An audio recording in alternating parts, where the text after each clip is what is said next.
Okay, right. Ryan, good to see you on a Sunday. Thank you for doing this. Guys, I've got Ryan Hartley with me. It's always better than yesterday. That's your website, I believe. I think I got that right in one word, in one phrase. Ryan, if you want to introduce yourself. Yeah, thanks for having me. Ryan Hartley, leadership and mindset coach from the southwest of England. I am the proud dad to two wonderful human beings, Corey, who's 7, Brooks 4. I've been married a very long time, been with my wife since I was 15. So we've been together a very long time from the southwest of England. And yeah, everything I do at the moment is to help people, teams, organizations be better than they were yesterday. Brilliant. So tell us about your background. How did you start in coaching, Ryan? Okay. Every one of us has got a backstory. All of us coaches have got backstories. Yeah. I mean, when I went to university, I was always very curious about people. I'm really passionate and curious about people. And at that time, it was, why do naughty people do naughty things? So I left university and I joined the police. And it was at that point, I really wanted to be a criminal profiler, and I just joined. I went into the control room, and I used to take 999 calls. And it's at that point I realized that there is no such job as a criminal profiler. And so, yeah, I was good at what I did, and I enjoyed that. I became an analyst, and that was all about, helping people with numbers and making the business better that way. And I got pretty good at it, and actually got promoted quite quickly twice, and then started becoming responsible for more than just myself. And along with that came kind of the leadership journey and the developing. And that's where I got really clear on my kind of leadership style, which was this more coaching style of leadership. And then I had the opportunity to train as a coach at the police, which was great. Oh, right, okay. But I felt like I was only really used to either help people get promoted or people were underperforming. And I just knew that there was so much more that coaching could help with, that I just needed to do it more. I needed to practice. I needed to refine my own skills. My wife at the time, she was a network marketer. She had a downline of about 300 to 400 people. So 3 years ago, I just started spending my evenings coaching like this online for free. I helped 150, nearly 200 people in a year for free. And for me, it was probably a little bit too long for free side of things because of the money mindset. But what that really gave me was the confidence and conviction in coaching as a practice, but also me as a coach. That's a lot of value to give then in a space of that time, so 200 or 300 people. It's did it build you a good audience though, in respect of you could style yourself? You learned a lot about yourself as well at that time.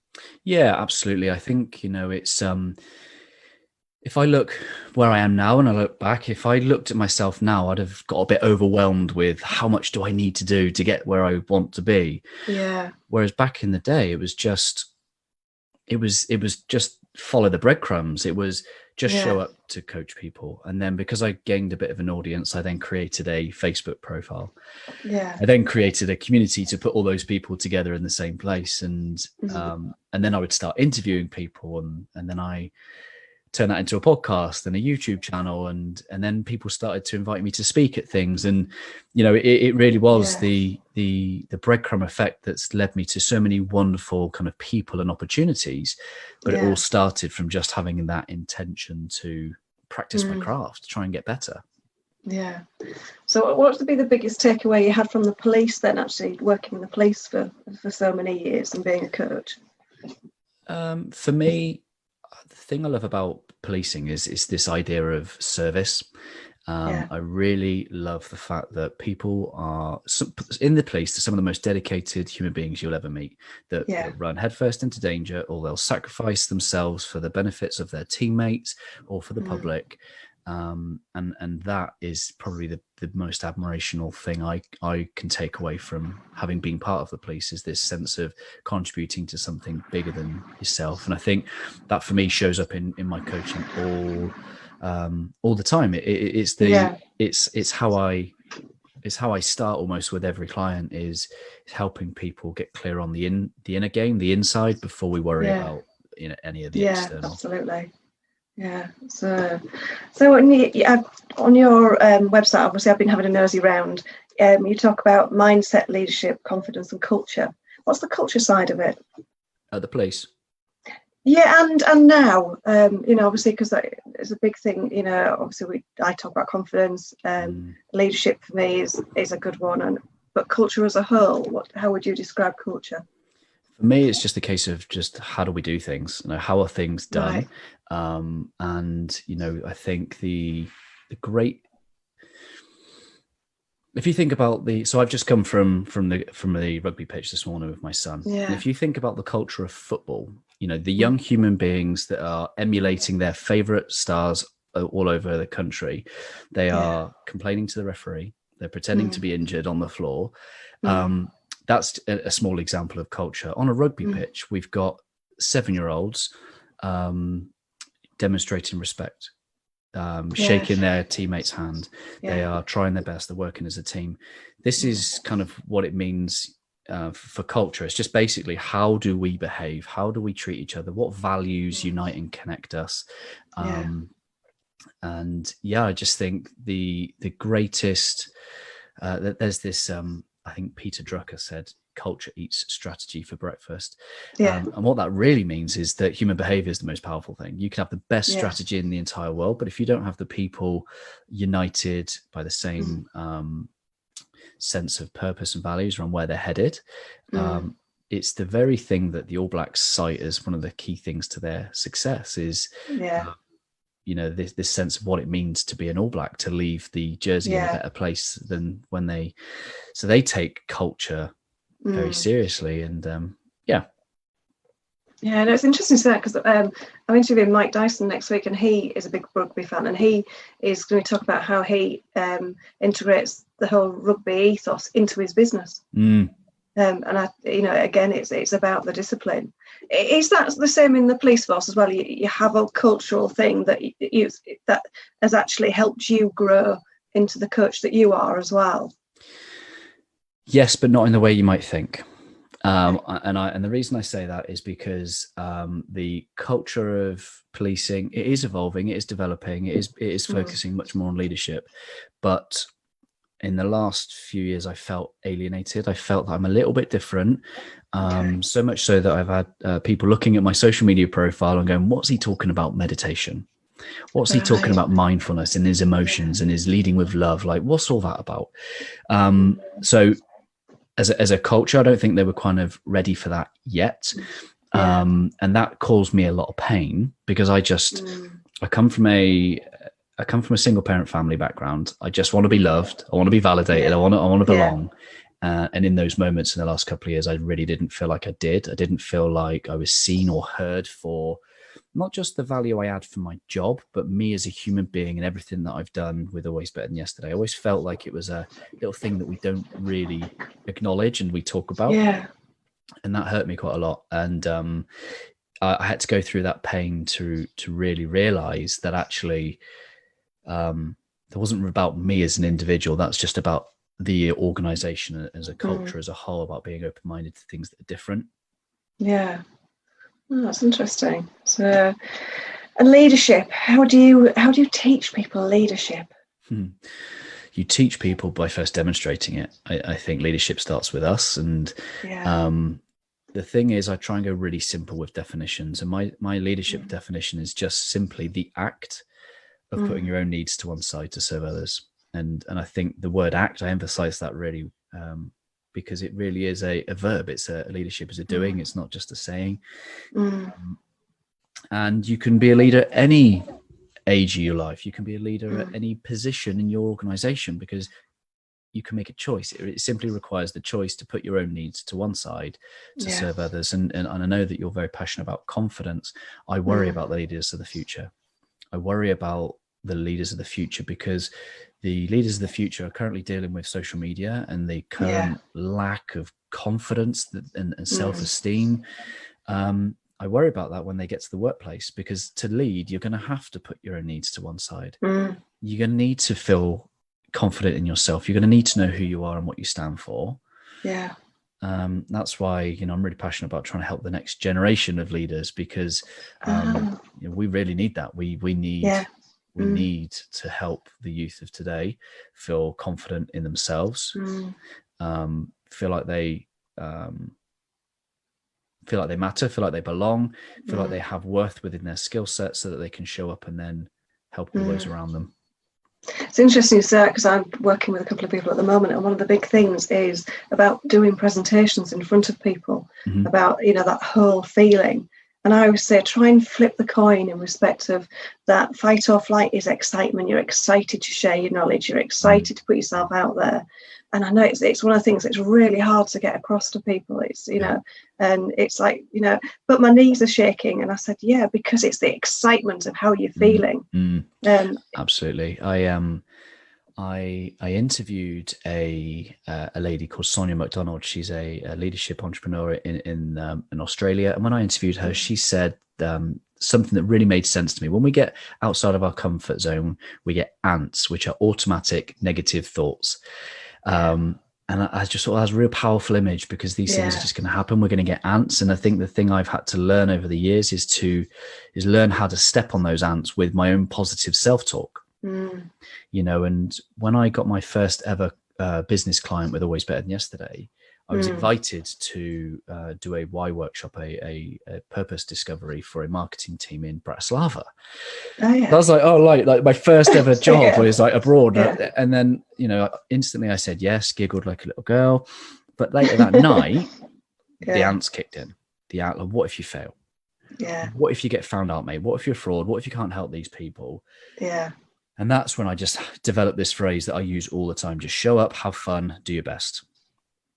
I like it simple. Show up, have fun, do your best. Because ultimately, if you've got a mission and a purpose, it's not even about you anyway, Just show up, have fun, enjoy it, and just do your best. And we'll learn along the way, Yeah. And I think my biggest thing was, when I started as well, was actually sharing my story, talking about who I was. And the more I did that at various sessions around the country, the more I felt more at one with myself, that actually when I do stand up, it doesn't bother me anymore. It's, somebody said to me, if you don't share your story, you're selfish. You're holding something back that can help somebody. And the more I put that into my head, the more I went, I can do this. It's amazing, isn't it? When you start putting content out, like, yes, you can have that kind of self-conscious, but the mind-blowing moment when someone gets in contact with you and said, I watched that really helped. I watched what you said. I listened to what you said, and it really helped. Probably from someone that you've not spoken to in a long time. Yeah. And that, for me, is a constant reminder that you just don't know who needs to know what you have to share. So you have to share it anyway. Yeah, no, I went to one presentation today, came away and was just chatting to a guy, and he actually there and then, said he wanted to work with me. He said everything I'd said he resonated with. And as you say, you just don't know who is in that audience that you're actually touching at that time. And it's an absolute brilliant feeling to know that you're doing that. And I don't know about you, in respect of when you do your talks, do you actually expose yourself in that respect as well? Yeah, it's something that I pride myself on, is just that courage to be myself. It's left me bruised in times, where I've shared things that that I don't know have probably been used back against me. But I think I pride myself on having the courage to be myself, say what's on my heart, and I talk about leading with love and serving with purpose. And I in recent times really got clear on where that comes from. And when you start talking about your 12-year-old self, and it's very difficult, but the vulnerability loop that creates. So by me being vulnerable, it means that people have told me things about themselves that they have never told another human being on this planet. And I believe that is something. Danny Cipriani, okay, I don't know whether you saw that during the week. Danny Cipriani shared his most vulnerable talk he probably could have ever done. And that will inspire others to go on and do the same. And when we do that, Brene Brown talks about true belonging isn't just about fitting in. It's about being yourself and knowing that that's enough. And that's what the power of sharing your story does. Yeah, I'm a huge Brené Brown fan. I just sort of drink of everything that she puts out there. Yeah. I think one of the first things that my coach Chelsea shared with me was the power of vulnerability. Sure. Because I was that person who sat and went, I can't cry. I don't do things like that. Yeah. It was a big barrier. Yeah. And just listening to what that teaching was so powerful. Yeah. And I know it's the I always say now it's okay to be vulnerable, because I think so many people out there still believe, as you said, particularly on the social media side of things, that it's not okay to be vulnerable. If you put yourself out there and make yourself vulnerable, somebody's waiting to attack.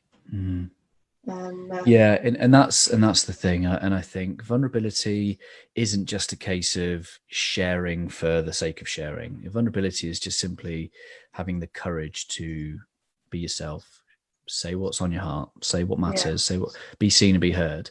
And the reason it's called vulnerability and vulnerable is because you can't control other people's reactions. You just have to trust in yourself that you have enough respect for for who you are, and that's important to you. Yeah. You say you're working with the younger generation in respects of sort of the social media side of things. What are you actually sort of working with on that then? So I've been doing some growth mindset workshops with primary school, brilliant. which has been amazing. So I've done some whole school assemblies, we've done some growth mindset, which is just to get them to think about some core concepts. So I'm really, really proud of a whole school assembly shouting back to me that practice makes. Well, perfect. No, it doesn't. This is where I go. No. Yeah, straight away. Absolutely. I am a perfectionist. So I love this. I love the. No, he didn't, because at that point they all say the same back to me. Yeah. And I reshape their mind, and it's a case of practice makes progress. Yeah. And come the end of it, once I finish doing their workshops, they understand this sense that practice makes progress. That is fantastic. I love that. So I love this idea of legacy. I love the idea that they will then go on and do something different as a result of that little thing that you helped give them. And then in the workshops, I also just help them really get clear on what do they love to do. What do they love to do? Because I genuinely believe a good friend of mine, Heather Parody, she just put out a tweet recently that just said, the new American dream is to realize you can make a living by doing what you love. And I just thought, that's it. Like, that is really it. Because I think if more people were encouraged to follow what they loved, but also know how to create a living from that, then we wouldn't have people that go into jobs just for the safety of it. And, Yeah. I know, funny enough, my daughter's 19, and what she started, she had this thing all her life, and I think it was instilled by, I'm pretty sure it's instilled by me, and my drive with work was to be a lawyer. Always wanted to be a lawyer from a very young age. She did her GCSEs, did well, started her A-levels, and started doing law, but, had a sight set on law. And I came home one night and she was just sat on the sofa in floods of tears. I said, what on earth is the matter? And she said, I don't want to be a lawyer, Mum. I really don't want to do this. And I said, well, what do you want to do? I'm not forcing you. I thought this is what she wanted. And she wanted to be a makeup artist. Complete turnaround. She had it planned where she wanted to study. She wasn't sure whether she was going to university, what she was going to do, but had this, it was, I felt terrible at the time, but then I thought, well, the good thing for me was she actually had the courage to stand up and say, I don't want to do this. I don't want to be in that box like everybody else. And this last week, she's just been at London Fashion Week with university doing some of the looks, and it was like an absolute wowzer moment. And that's just amazing. Seeing how proud she is just that's wonderful. Really good. You're right to pick up on that courage thing, because like we as humans like to appear like we're consistent with what we say, they're authentic. Well, you must show up and do in line as what you say. And if you've said to the world you want to be a lawyer, that's it can be really difficult to go, do you know what, I don't want to anymore. So fair play to her. Good job. And I say as a parent, it's really hard, because obviously we instill in our children our own ethics, our own learnings from our own parents. And it's wonderful what you're saying, that practice makes progress. I am so going to steal that, because I think it's fantastic, because I am, as you can see straight away, I said perfect. I am that perfectionist from my own background. And I think you're right, to be able to flip that in the next generation will be so powerful. And for them to learn that, yes, you're right, they can do whatever they want to do. I mean, I fell into accountancy, that was my background. I just, it's not something I wanted to do. I didn't know what else to do. And it was an expectation to do well. I'm not saying my family pressured me, but it was certainly, I know there was an expectation to be something, do something, that it was particularly, I was going to say stressful because it was, but, particularly good, I guess. That's the only way I can describe it. Yeah. So what else? What other work do you do with children then? Because that's fantastic. I love that. Yeah, so I'm looking to get out into more sixth forms and secondary schools over the next year. So I've done primary schools. I've also worked with 16 to 24-year-olds through the Prince's Trust.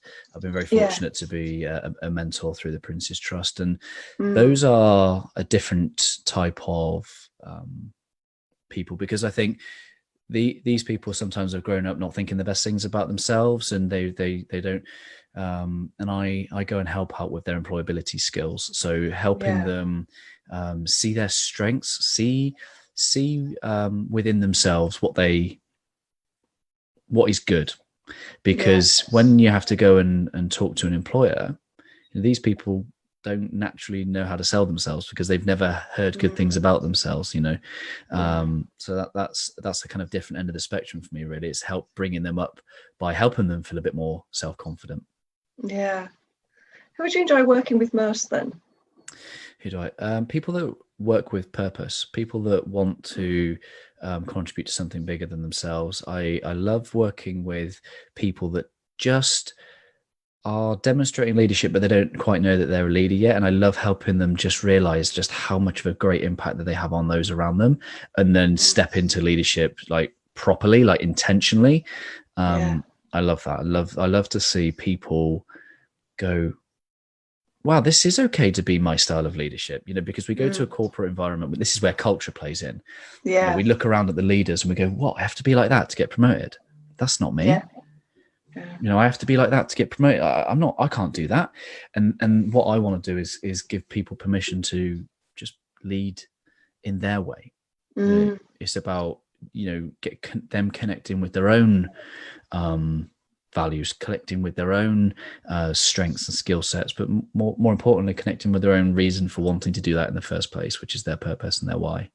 Do you find you get much resistance from that? Because, as you said, people don't believe that they have to have something valuable to give. I don't work with resistance. I purely show up and work with people that already kind of believe what I believe. Because for me, I'm not going to go into a boardroom and convince an exec board that leading with love is the right way. I want to tap into the next generation to help them realize that there is a different way in it, and that leadership is only ever about people. So the higher level are already there. You don't like to work with. It's not like I don't like to work with them. It's more about what is their existing understanding of leadership. Because I'm not here to replace. I'm not here to fight. I'm not here to cause disruption. I'm simply here to spread the ethos that it is leading with love and serving with purpose that will make the biggest difference, not only in the workplace, but it will transcend to those people at home as well. And when I talk, people get it, and those are the people I like to work with.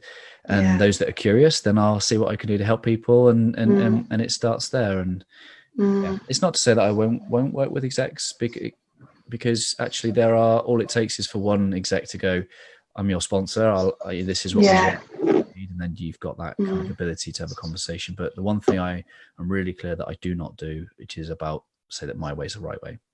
There was one takeaway I had from I worked for Bell, the cheese company, for several years. That was my last job, my tipping point. And they, just before I left, were starting. They'd obviously recognised the leadership style was not quite right. It wasn't going to grow the business, and it was almost like they did a step too late. But they created a forum, basically. They were retraining all the leadership teams. So I was sent to Brussels for a week, and I met a guy called Didier Mallier, and I still follow him now.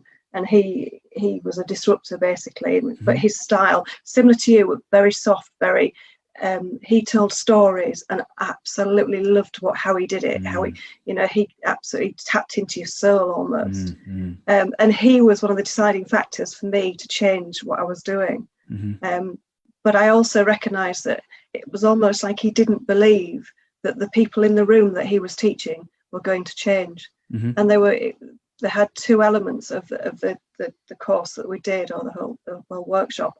One was about making profit, and his was about the mindset. And it was almost like the two things clashed. But that really made me step out of that and go, do you know what you're saying is right. The current style of leadership is not going to get it, and they weren't going to get it because they'd already made it about profit. But they'd almost put Didier in there to actually soften the blow. But his side of it resonated more with me, and I thought, well, that's how I want to be. I don't want to be this other part. And leadership only ever is about people. And I come from an environment with policing where actually there's a lot of rank associated with this term leadership and hierarchy, and the two aren't the same. The two aren't the same, because you're only a leader if people choose to follow you, and when there's rank involved, people have to follow you, and therefore are you really, it's lazy leadership to use your rank to say, we talk about disciplined service. Well, there is no disciplined, there's no requirement to discipline people. It's just give people a purpose, a reason to belong, and a challenge. Basically, go to work, solve tricky problems with great people, give people the opportunity for safety and growth. That's leadership. You don't, there's no, they don't need to discipline. If you're having to discipline people, you've recruited the wrong people. Yeah. You must have found it really hard in the police, didn't you? Because just on your whole outlook, it goes against, obviously, the whole leadership thing, which is, the structure of that sort of environment. I found it difficult at times. I was very fortunate enough to be involved in a kind of side of organisational development. So I was a civilian, and actually we're very purpose driven anyway. So I've worked with some amazing people, but again, I like to be true to myself. I like to lead my people the way I lead. I like to put my team first, and that caused a little bit of conflict over the years. But I took a few bruises along the way. I got heavily scrutinised and criticised for taking my team out to do some voluntary and time in the community. It's now known as Farmgate because I took my team to a community farm. But actually, in terms of a team building day, it's one of the ones that are always still talked about now, because we as human beings connected in ways that you just wouldn't be able to do in the workplace. Do you practice things like good routines, as in morning routines and things now, and meditation and things, right? Yes and no. I've learned over the years that the morning is important for me, because I think being a leader, you're constantly giving yourself to others. So you have to understand what helps you be at your best. And for me, I've just learned exercise in the morning helps me be at my best. No one wants to go to the gym at 5 a.m. Like I can't, but I have been consistently going 4 or 5 days a week now for the last, good 6-7 months. And that's not a vanity thing. That is a simple keep this on my head, because I found that exercising in the morning gives me more energy to show up and serve those. I've done the meditation, I've done the journaling. For some reason, I'm not consistent with that. They seem to work. They're good for me. Meditation specifically helped me sleep, because my brain was always 100 miles an hour. But in terms of making it a solid ritual, it's not quite there for me. What sort of meditation do you do then? A Headspace. I just use Headspace. Okay. No, I'm like you. I cannot, I'm afraid, get up in the morning and exercise. I am that lazy person in that respect. I like to get up at 6 o'clock, and sort of I'm a morning person in respect of I like my time in the morning. I'll just sit quietly. That's my form of meditation. Other than that, I'm like you. I find it too restraining in respect of I feel it's an expectation to be quiet and listen and do things that actually my brain doesn't work like that. I think the main thing is just self-awareness. What helps you be at your best, and if staying in bed an extra hour helps you be the best version of you, then that's the morning routine. It's not someone's done it once, they're a millionaire. Like, I don't believe in that. I don't believe in one thing fits all. It's the self-awareness. What helps you be at your best, and just do more of that. Yeah, that's the thing I always encourage my clients. I always say, find your own way. You will find a way. I can tell you what I do, but it doesn't really mean it's going to be right for you. I know when we were talking about Dan Meredith just before we started, I read his book and or listened to it on Audible because I'm a listener. And it was him that actually made me think about it, because I'd had everybody saying to me, well, you need to meditate, you need to listen to do this, you need to sort of do all these things. I thought, I just can't. My mind is just too busy for that. Yes, I know I need to relax. And actually, it was him just saying that, just sit for 10 minutes if you need to. And that's what I started to do, sit with my coffee. And I tend to talk out my 2 little Jack Russells in the morning. And that's my form of meditation. That's how I start my day. I'm sure they give you the greatest advice. Yeah, they do. Yeah, absolutely. Yeah, a 19-year-old doesn't want to talk to you at sort of 6 o'clock in the morning. So I stick with Jack Russells. Absolutely. But yeah. So what else do you do in respect of yourself in self-care? What else do I do? So what else do I do? Yeah, so the greatest hack I've ever done was Audible. So I love reading. I've got a bookshelf full. I really have to make sure that they become self-development, not shelf development, because and that's where Audible's been really powerful for me, because it takes me a long time to sit and read and get through a book. So I love that. So I run a community on Facebook called We Are Always Better Than Yesterday, and actually I've surrounded myself with some incredible human beings that believe in this sense of developing themselves and developing other people. And I feel like I've got some real genuine, like, lifelong friendships from that group. And that's a form of self-care, isn't it? It's making sure that, that you have people that bring you up, not bring you down, and you enjoy spending time with them. And that's, that's definitely what I have. Exercise in the mornings, reading, and just, I think the first thing is just self-awareness, really just knowing, what do I need in this moment? Yeah. Because I'm really bad at saying no and creating boundaries. And I've had to learn how to communicate with my wife a bit better, because let's say, I've probably played the victim, because when you're a coach and you try and help people, let's say I just wasn't entirely present at home, shall we say, and and I was getting criticized for that, and I just thought, I'm trying to help as many people as you can. I just felt like I let everybody down, and in reality, I just had to learn that I needed to create a bit more time and space to say no to some things, which I find incredibly difficult. But as a form of self-care, not just for myself, but for my family, I've had to create a bit more boundaries, shall we say. Yeah, no, I must admit, one of the big things I learned was it was okay to say, do you know what, today I don't feel great. Today I know I've been rubbish, and I haven't, really paid you much attention, but actually I'm here now and I'm going to give you all my attention, and, flip the phone upside down and things, so that I don't even look at social media, because I found myself getting too much into the social media side, that I wasn't putting my phone down at night. My daughter would walk in and she'd be talking to me, and she said that I was just looking at my phone. I wasn't even listening. And I thought, I went through that whole bad parent scenario, and I thought, actually, no, I just need to, as you say, set my boundaries and go, right, okay, no, that can wait. The world can wait. I've got somebody here who needs me. Yeah. So I think one of the big things for me was family. Family is so important to us all. So where next for you then? What's your plans for the future? So my short-term plans are, I'll look at my whiteboard. My short-term plans are really just to get a few programs up and running. So I've just launched my mastermind, my Master Heart and Mind, because it's for people that lead and serve from the heart. And that's launched, got 12 people from all around the world that have joined. And I want to create a similar version for that, but a bit more accessible for people, not such a higher price. So do that.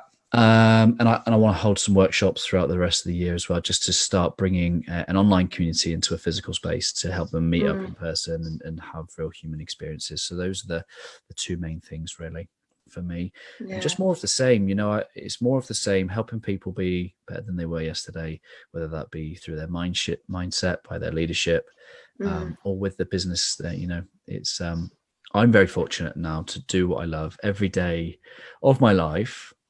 But it's taken 3 years to get there and to build that, and it's leading with love is not soft and fluffy. It's really difficult. It's really difficult because actually it requires sacrifice. And there have been many 16, 17, 18-hour days. There have been a number of conversations where I've had to admit I'm wrong and need to readjust my priorities. And, leading with love is certainly not easy, but it's worth it, because ultimately it's what I would do every day for the rest of my life for free. So yeah, no, I love that. And the leading with purpose as well, actually having a sense of purpose about yourself and about everything you do. No, I think that's amazing. So do your mastermind, is that closed now, or is that still open if people want to join? I'm taking on a few more people at the start of March. And I think it's really important that I have the right people in there. Doesn't feel right saying mastermind to you, because it feels almost like a dirty word, because it's, as you say, it's about love and heart and leadership, not mastermind. It's exactly that reason I called it Master Heart and Mind, because it really is about the heart and mind. It's about the heart of the person. Once you get clear on the heart, which is all about, you might be able to see over my corner, there's a little model that I'm working on. That the core of us is our heart. It's about our wants, our desires, the things that we love. And then outside that, you have your mindset, which is about how do you think, how do you act, and the results that you get. And then the outer ring is the community that you go out and you do that with. So it starts heart led. That's where we go with it. Yeah. So what made you create this then? Was it, you've obviously recognised the need out there? Is it something that you wished you would had, or? The honest answer is I quit my day job. So I quit the police before I was ready, and I had 3 months to create a sustainable income for my business. And I sat down one day thinking, all right, what do I do now? And this thing just came to me, and I wrote it out as much as I could. But the core question I asked myself is, how can you now serve these people in a way that you've never been able to before? Yeah. So I've never been, I've always given more than I've taken. I've never been a salesperson. I've never offered my services to people. And this was my first sort of step of doing that, by offering an exchange of time, money for a loving community that's going to help them be better. Yeah. So that's where it started. Yeah. That's interesting, because again, like you, I am not a salesperson, cannot do the whole sales pitch. It doesn't feel right. It feels almost like a dirty word to me, although I know it's not, and it's the need. But the way I got through it was 7 years. In fact, it's written up there, is that it's an exchange or offering. And that's the only way I could get past it, because I thought it felt wrong that when you're trying to help people, that you're selling them. You're not selling yourself, but you're exchanging that gift of knowledge and expertise. The thing that really helped me is I was dead certain in my belief that what I was creating was for the person I was going to invite, because I've only done invite only, and B, that it would be exactly what they needed.